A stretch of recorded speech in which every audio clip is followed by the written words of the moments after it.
and rate 60s, 70s in what for years.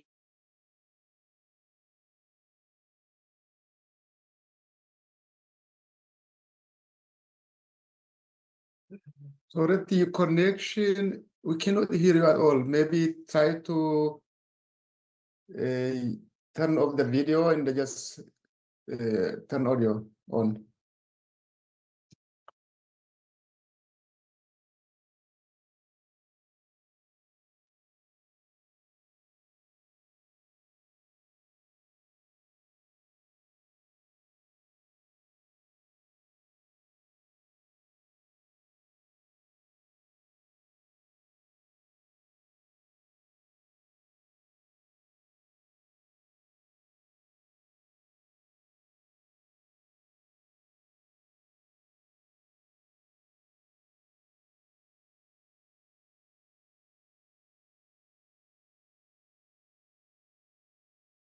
Hello, can you hear me? We can hear you now. Please go ahead. Okay, I'm gonna start again. I had a feeling maybe my Wi-Fi wouldn't be able to give us a secure enough connection to do this well. And I was right, so I've changed over to my data. Can you all hear me now well, and the connection is okay? Yes. I'm now also seeing. Okay, Ade Kumsaa on the screen. Hi Ade. So if you bear with me, I'll start again with the introduction.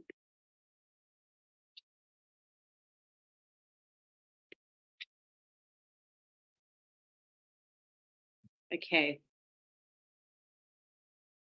So again, when being asked to introduce Dr. Kuwee Kumsaa, I considered it with the same weight as being asked to present a paper or presentation because of the formidable generational impact that Dr. Kumsaa has had on a nation and really on a world that is seeking to free itself from injustice and oppression.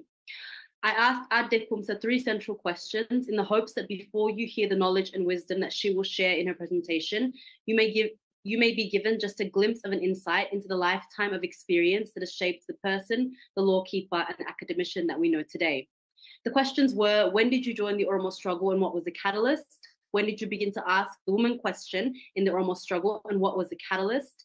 And what is a nation without a free and liberated woman? Dr. Kuwee Kumsaa came of age in the late 60s and early 70s in what she calls the tumultuous years of global upheaval.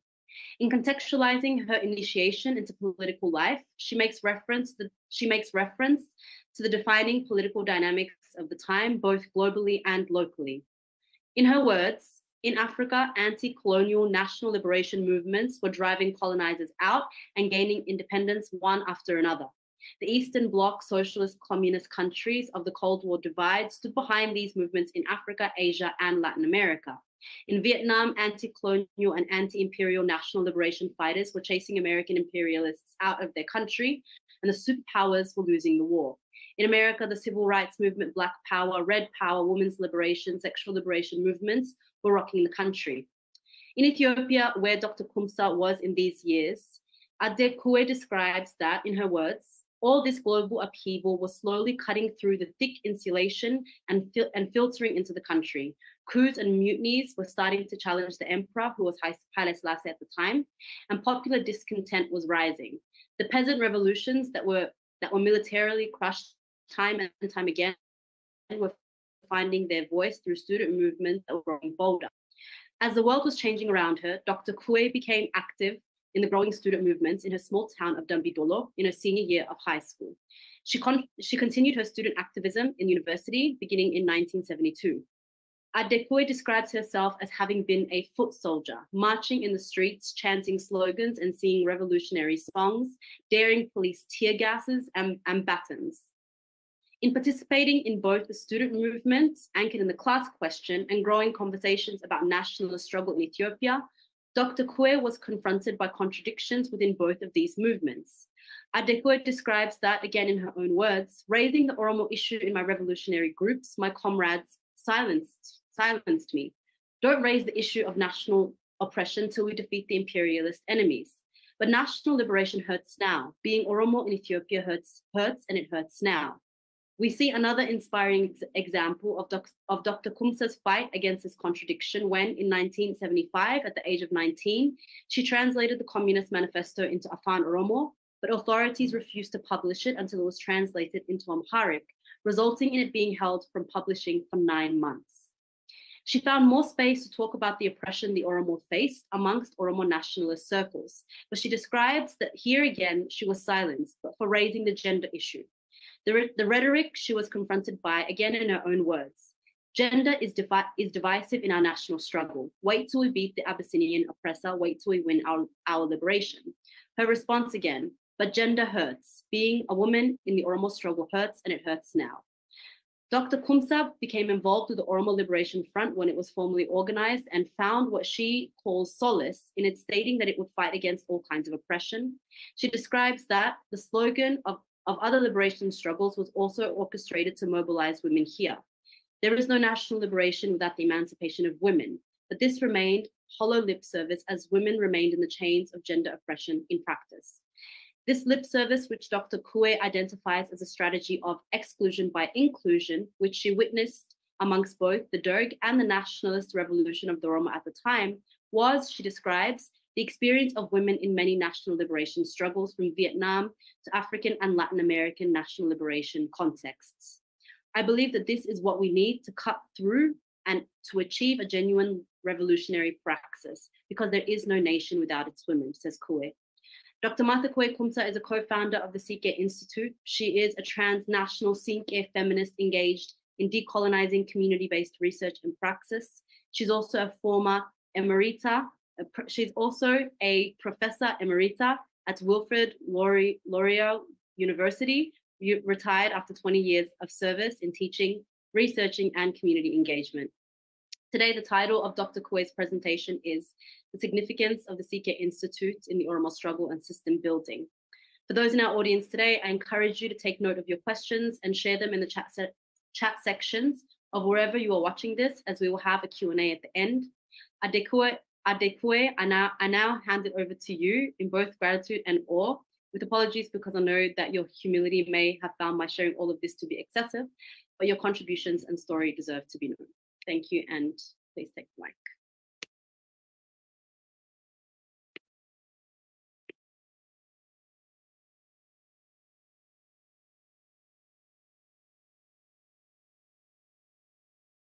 Thank you so much, Soretti, for the generous introduction. Oh my God, you built a monument right here. Thank you so much. And it's an honor to be introduced like this by a younger generation, a younger revolutionary like you. Thank you. I would like to start by honoring our martyr, Batte Urgeisa. Yeah, I just want to have a 1-minute silent prayer to honor him and all the people, all the young people and old people that this regime, actually the entire Abyssinian empire, has been doing in terms of leadership cleansing of Oromos. I would like to honor them all, but the most recent being Batte Urgeisa.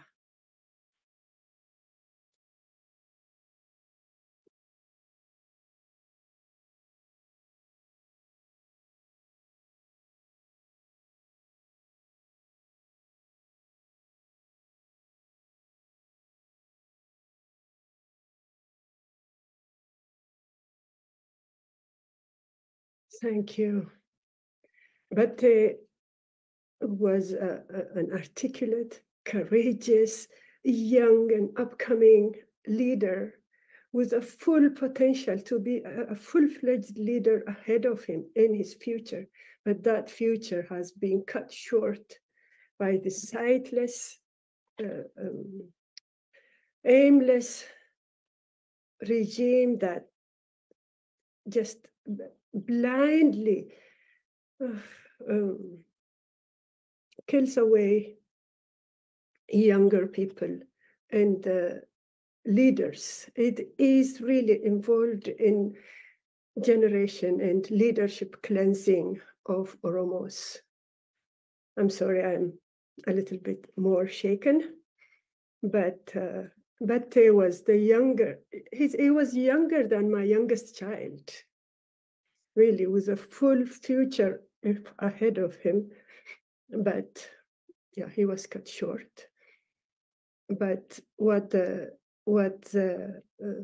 totalizing authoritarian regimes like ours never understand is that whenever they kill one brilliant mind, there are millions replacing that person and filling that huge gap. They will never come to understand that. And they will never understand that they cannot kill their way out of their political strifes. They cannot. And even when they're tumbling down, they will never understand it until it is too late for them. Too bad. Anyway, rest in peace, my son. Rest in power, my son. And rest assured that millions will follow your path. Thank you. And I will now start my presentation. And I want to say thank you to OSA for inviting me. Not just really for inviting me, but given the title about Tsinke Institution, I'm a granny, a grandma, the grandma's generation who's on my way out of this world. So I'm so grateful that OSA had lined up actually, younger generation, brilliant scholars like Kabane Odajo and brilliant, engaging community leaders like Leila Abawari and Sorati to introduce us. So these are really inspiring moments for me. And OSA, I think, has come a long way in terms of acknowledging women, not just women, but younger and upcoming women. It's a very, very important development. I think it's a very good start. I hope it, alongside with the likes of Dr. Milke Sagamachu, I hope it continues to the full annual conference as well, because mid-year conference is some kind of a liminal space where you can, yes, bring in all kinds of women, but the annual is the major one. Mid-year, liminal between the major annual ones. So let it continue, please. OSA, bring up all the generations whose future is in your hands. Let them experience their futures equally as other people, and gender issues as equally as other political issues. So I just wanted to say that. And the title I was given, I'm also very grateful for OSA for giving me the title of my passion, really. The significance of the Tsinke Institution in the Oromo struggle and system building.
comes from seeing yourself in the struggle, seeing yourself fully engaged in the struggle, your energy not wasted, your energy goes channeled into the struggle. It is not divisive, it is holistic, it is inclusive.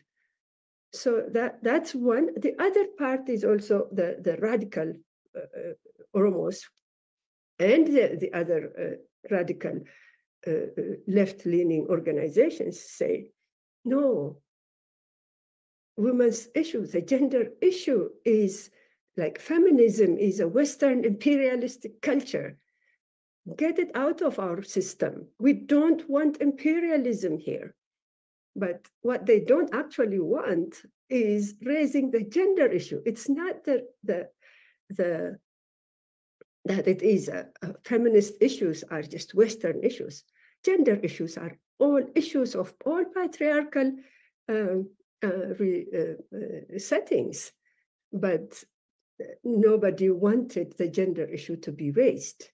So but those who raised, like for example, when the OLF first started, they said, okay, there is no national liberation without the emancipation of women. Okay, that's very true, but it remained lip service. Just look at the structures. Where are the women?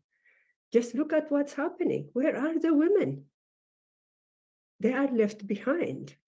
But the biggest question is, okay, you look towards the West. It's Western, feminist, whatever, imperialist culture. Look towards the East, it is divisive. So we don't want to look at the East or the West for salvation. Many of our own scholars and the bigger scholars and national liberation theorists like Frantz Fanon had said, don't look to the East or to the West for salvation. Look inside your own culture, inside the indigenous culture that we live in. So the transnational Sinke feminism comes from refusing to look to the East or to the West and trying to find our own solutions from within our own indigenous cultures. And that is the Sinke for me. My foremother's Sinke institution is a rich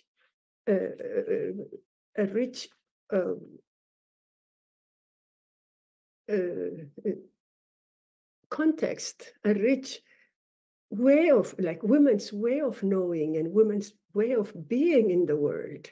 And I wanted to dig into that. I wanted to root myself in there instead of looking to the East or to the West.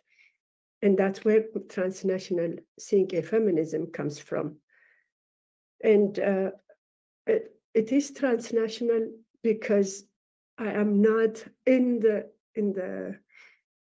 culture itself and in Ethiopia, or where Sinke is born in Ethiopia and practiced in Ethiopia. I'm not in there. So I have moved out, but I would not give up. And I wanted to do it from wherever the space of exile I am in. I reclaim that my foremother's Sinke practices and Sinke ways of knowing, Sinke ways of being in the world. It's very different. So, but I also want to affirm that there are people who critique me or discount my research and my knowledge building capacity because I'm not in the field out there with the Sinke practicing people, women or whatever. But what they forget is what I embody coming into this part of the world. Nobody taught me the singing and the mararo and the birth songs and all of that. I got it from there. It was deeply embodied in me. I came with it to this part of the world. I don't need to be in the field. I have it within me. And the other thing they forget is I didn't go to the field, but the field has come to me. There were so many elders and women who come from there, who come from the practicing Sinke institution. And they are also exiled like myself. So you don't need to go to the field. The field has come to you. So I just want to affirm that my research is as good as anybody who has gone into that field. So I just want to start from there. But let us look at the Sinke institution, at our foremothers' Sinke institution. The Sinke institution actually started, it was developed through thousands and thousands of years of women using incredible strategy, incredible creativity to actually develop this kind of solidarity for us to inherit and to adopt it to our context wherever we go in the world. So Gada and Sinke really worked together, and society sanctioned that togetherness. They worked together. The two institutions, I mean, they worked together, and they were mutually constitutive. They constituted each other mutually. And in terms of constituting each other, they're also mutually transformative to each other. If anything is going wrong, they're like checks and balances of an entire holistic system. One thing goes wrong somewhere, for example, let's say that women are their rights are infringed. Let's just say that for now. They hold the Gada accountable because they're accountable to each other. They are mutually constitutive and they are mutually transformative. So they force each other to transform their ways. That's how they survived for thousands of years. And so there's that mutuality. There's that not just within the two institutions, but along with the entire mutuality with the entire natural world, which is like starting from Mother Earth. With Mother Earth, they had mutually caring, mutual empathy with Mother Earth.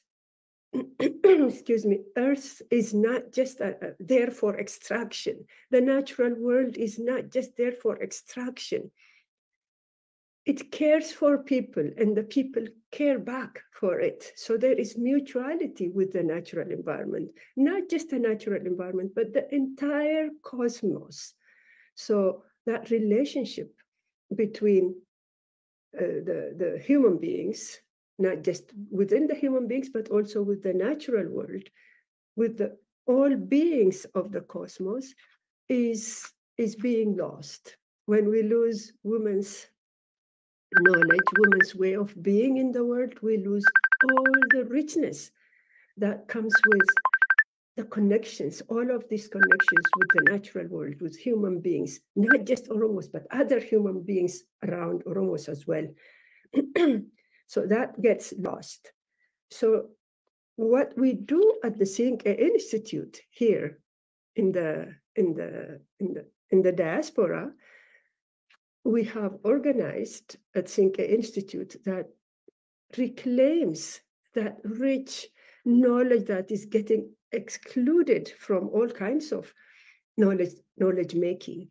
Women's knowledge is different. Women's epistemology, women's ontology is different from male ontology and epistemology, for example. And that part is filtered out and suppressed. What we're doing here is lift that up from suppression. The woman's way of being in the world, their worldview, and woman's way of being and woman's way of knowing that is suppressed. We are trying, just the beginning. You're just seeing the beginning now, but we are trying to lift that up and uphold it and raise it to the status of equal knowledge production.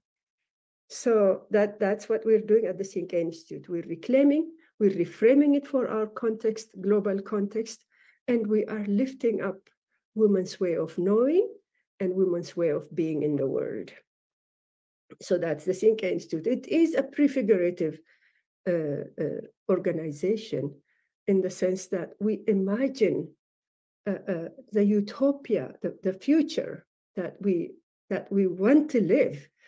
We imagine it and we bring it here and live it in the moment. So it is a prefigurative institute, and we are connecting globally.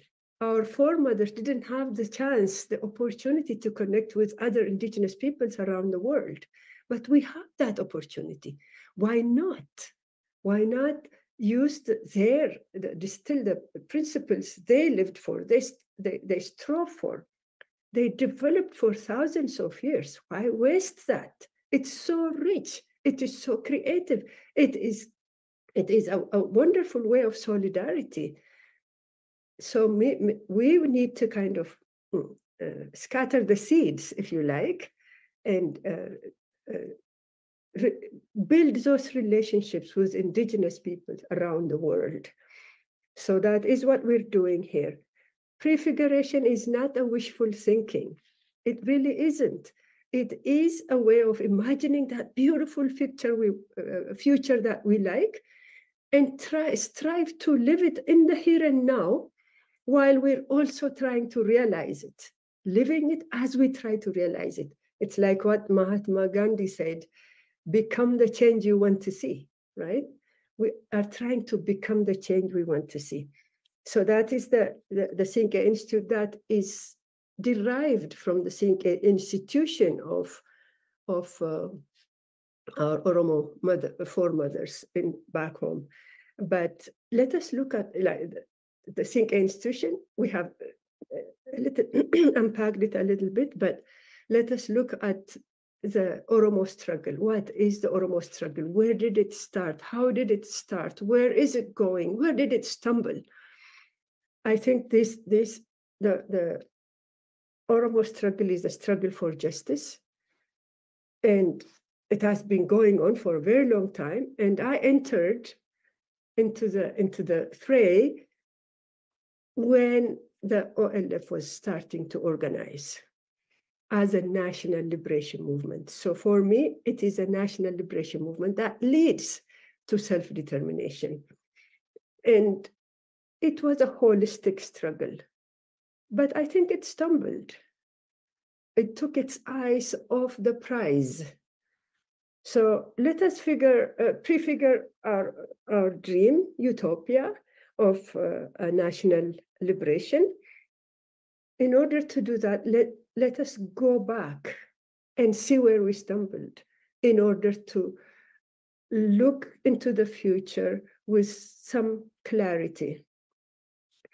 And I will come back to that because I'm going to talk about the Oromo liberation struggle and all of that first. But let me first unpack the system building. What is system building? System building, in my view, is a holistic process, and it is multiplicity of creating multiplicity of systems, small systems that together create the bigger system. And it could be Sinke, it could be Recha, it could be birth rituals, it could be national liberation struggle, wherever you create a system of changing things.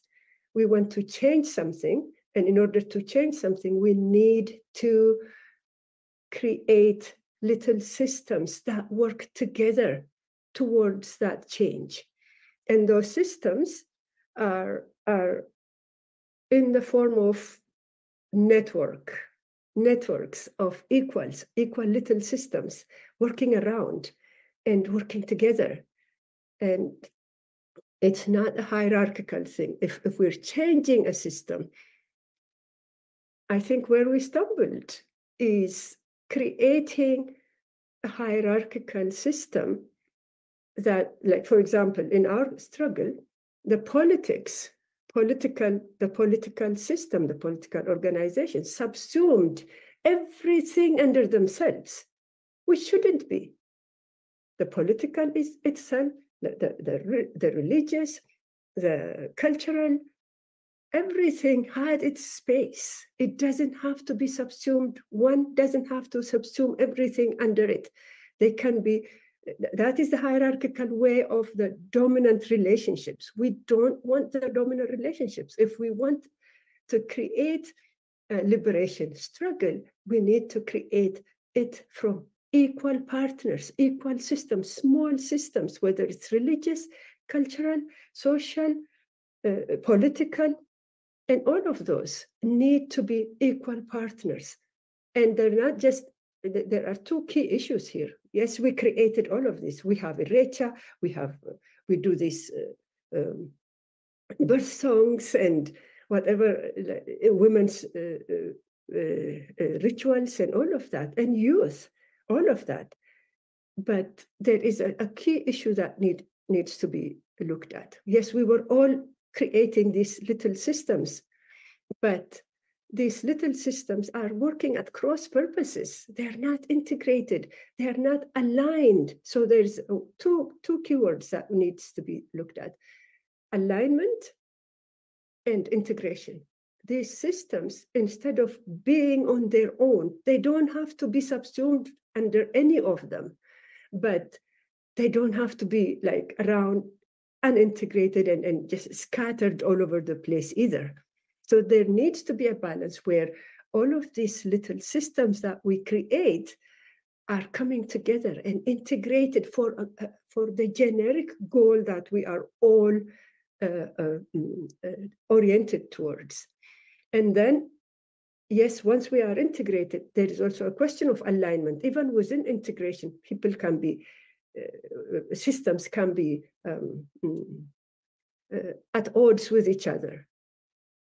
Within their differences, they need to be aligned towards the common goal. So that is what we need to do in terms of nation building as well. Nation building is a building of systems, many systems. Did I finish my time? You still have a couple more minutes left. Oh my God, I'm not even halfway through. Uh-oh. Yeah, you might want to make some time for question and answer so we don't go too over. So nation building, when we talk about nation building is when we started from like the Oromo nation it had its own Safu. Safu has been broken and we need to rebuild that. And for Safu to be rebuilt, we need to have the Kaku and Safu work together. We have to have a common goal, a common agenda, and a shared responsibility to restore Safu. That is the nation building. And nation building is, we're not building any nation, but we're building the Oromo nation, and the Oromo nation is supposed to be built on Oromumma. And we have all kinds of definition for Oromumma that are flying around. But I think all of them have a place, but they need to come together. They need to be aligned and they need to be integrated. I have at least four different layers of Oromumma. One is the semantic, that is the most abstract. Oromumma meaning being a sense of Oromumma, a sense of being Oromo, Oromoness. It's just like the essence of Englishness being, the English being having the essence of Englishness, French and Frenchness. Oromoness is the essence of being Oromo. That is the semantic part and the most abstract one. But then there is the other layer that comes with blood and ancestry. I have to be born Oromo in order to be Oromo. That my Oromoness is blood and ancestry. Even when it's Guddifacha, the Guddifacha itself folds into that blood and ancestry. That's one other layer. The other layer, the third layer, is becoming. That is being Oromo, is being born Oromo. But this one is becoming Oromo in relation to all of these other human beings, all of these other people, cultures, politics, political, cultural, and all of that. That is another layer. But for me, the most profound spiritual Oromumma is the cosmological, the one that connects not just to other people, not just to other political, cultural communities, but to the entire beings in the cosmos. Oromumma that connects to the natural world, that connects to the Mother Earth in mutually caring and mutually empathetic ways. All of those are women's ways of being and knowing. And that is excluded. And when that part is excluded, we don't have a holistic sense of Oromumma on which to build the Oromo nation. And I think I would leave it here. Thank you. Dr. Kuwee Kumsaa, thank you so much for that really enriching and insightful presentation. I wish we had a bit longer, and I kind of, even though I did it to really honor you, I think I might have taken too long for the introduction and taken a little bit of time away from your presentation, which you'll forgive me for, I hope. Really, really wonderful. And it's so interesting because over the last month or so, or maybe going on 2 months, along with other women, I've had the opportunity to hear you talk about this idea, the reality of nation building through the perspective of Oromo women, through the perspective of Sikh in other smaller forums. So it's so interesting how you pick up something new and you think about things differently every time you hear this perspective. I'm speaking from my own experience and listening to that now. And so I'm wondering if there's anyone in the Zoom chat that has any questions. You can place them in the chat below. As I wait for those questions, I will start the conversation off. We do have another about 15 minutes. Am I right, Lelo? That we have about 15 minutes, 16 minutes? Technically, this was until 1:20, but you guys can take about 10, 15 minutes, 10 minutes maybe. Okay, sure. Sorry, I must have miscalculated the time.